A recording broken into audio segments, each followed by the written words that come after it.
generate policy recommendations that contribute towards a sustainable HIV response in Zimbabwe. I thank you.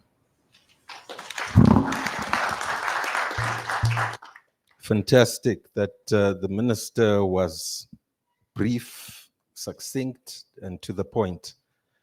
And our next speaker is the Minister of Finance and Investment Promotion. I think hot off the heels of the national budget. I'm sure he has a lot to say with regards to the financing and the innovative side of it. But over to you, Professor Mthuli Ncube. Thank you for being here. Thank you. Can you hear me? Thank you. Colleagues, good morning. Suddenly, you said hot off the heels, Nigel. I'm just coming from Celebration Center, where we're discussing the budget and our budget proposals. Very exciting indeed. And I enjoyed the discussions thoroughly. Colleagues, when you invest in health, or when you spend money on health, it's not just expenditure, it's investment. You're investing in human capital.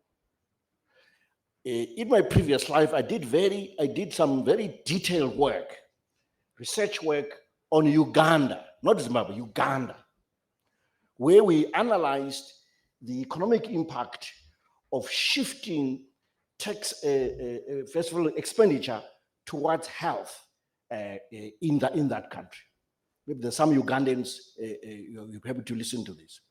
What we found out that an increase in allocation of tax revenues to increasing the budget on HIV had the impact of increasing GDP growth in Uganda by as much as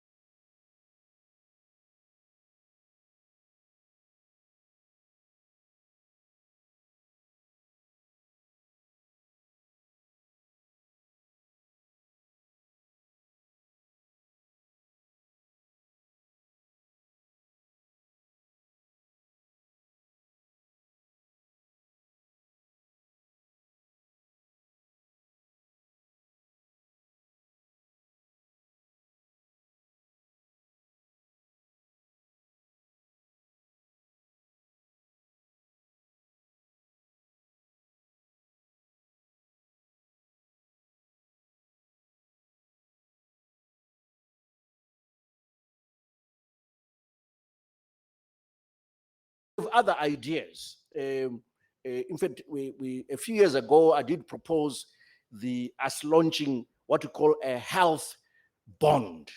A health bond. What you do here is as follows.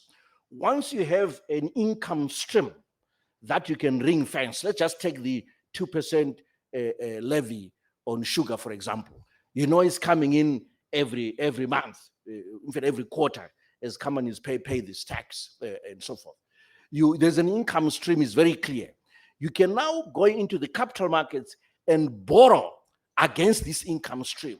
So you have an immediate shot in the arm. The money comes in now, but you then service the interest on those borrowings using the levy.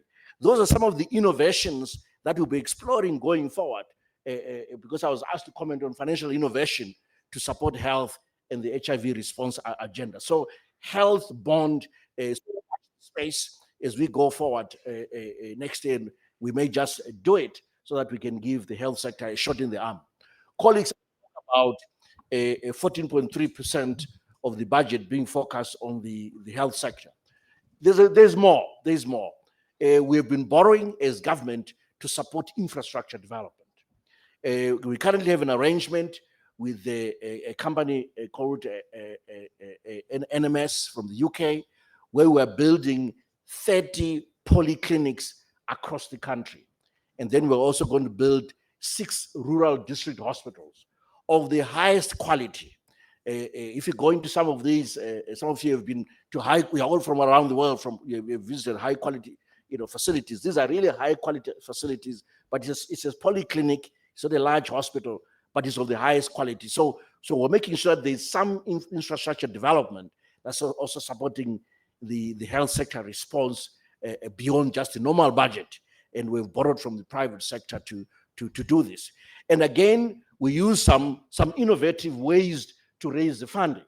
So basically what we did was we borrowed money from South African banks, not Zimbabwean banks, South African banks, but then raised a guarantee for us to enable that transactions to be completed from the Export Credit Guarantee Agency under the South African government. And we thank the South African government for that support, that they allowed Zimbabwe